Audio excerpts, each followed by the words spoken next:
안녕하세요. 오늘 보내주신 자료들 보면서요, 데이터베이스 쿼리 성능 문제, 그 핵심을 좀 파헤쳐보겠습니다.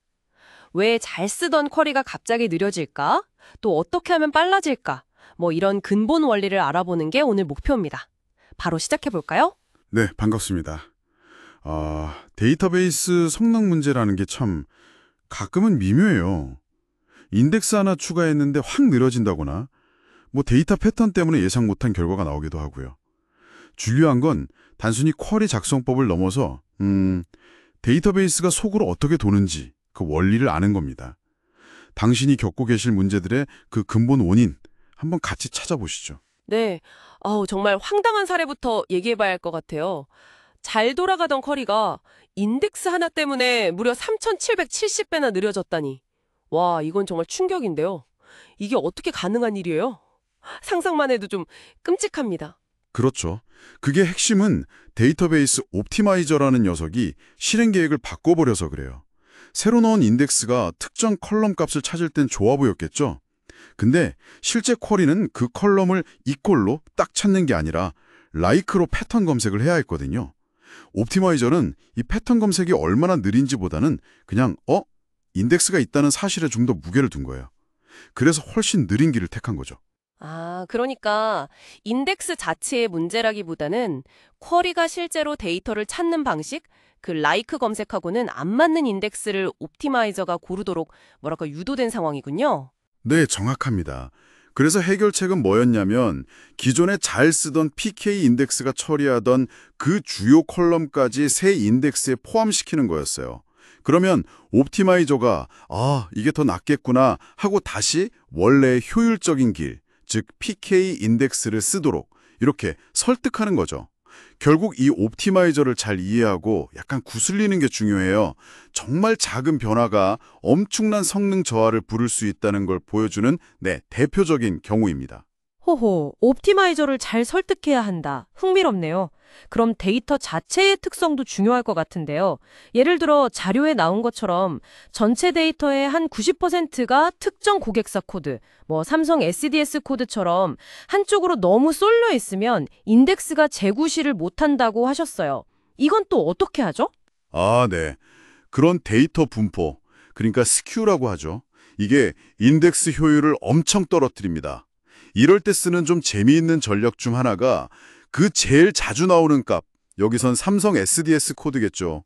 이걸 실제 값 대신에 그냥 널로 저장하는 거예요. 널 값은 보통 비추리 인덱스에 저장이 안 되거든요.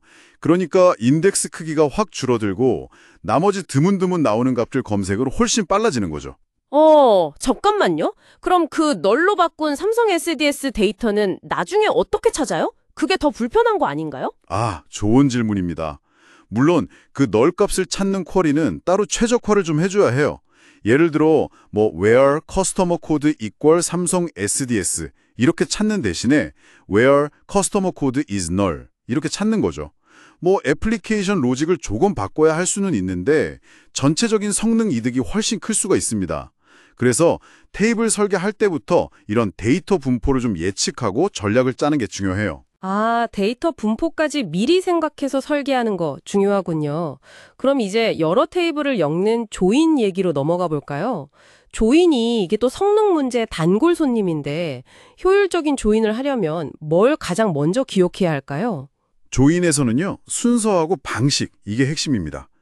첫째는 무조건 데이터 양을 먼저 확 줄일 수 있는 쪽부터 접근해야 돼요. 그러니까 필터링 조건으로 걸러낼 게 많은 테이블이나 아니면 원래 행수가 적은 테이블.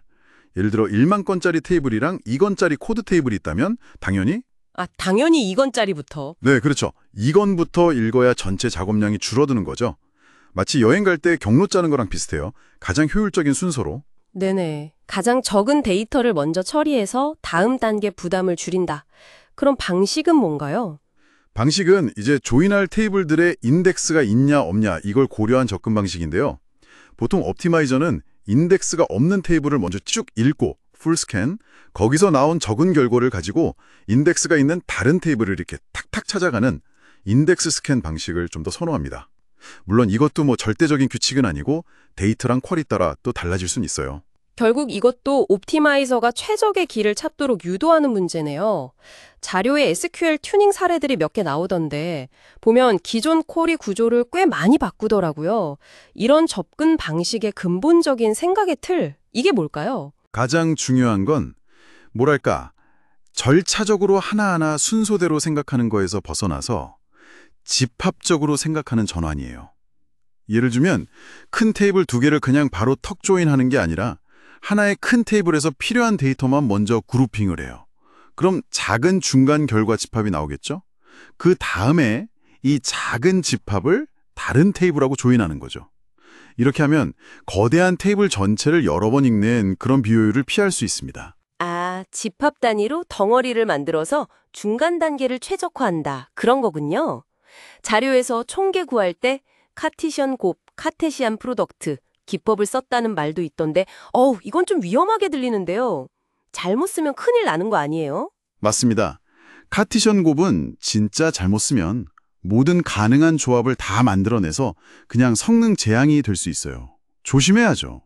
그런데 여기서처럼 집합적 사고를 바탕으로 잘 통제해서 의도적으로 사용하면 오히려 복잡한 총계나 분석용 데이터를 효율적으로 만드는 아주 강력한 도구가 될 수도 있습니다.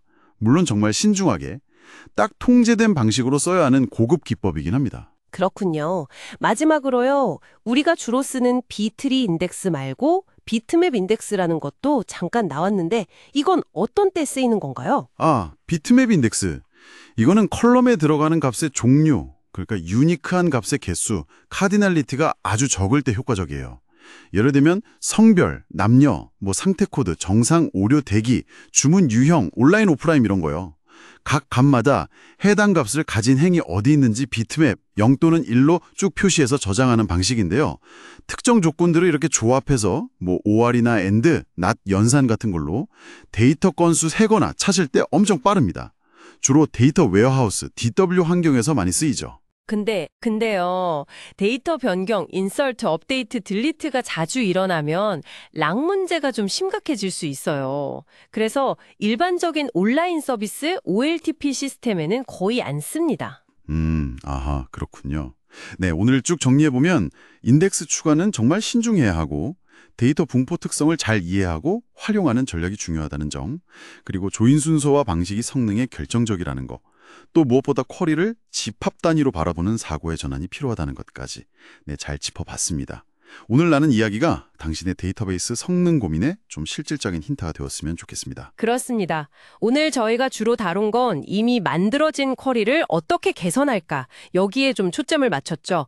근데 여기서 한 걸음만 더 나가서 이런 질문도 던져볼 수 있을 것 같아요.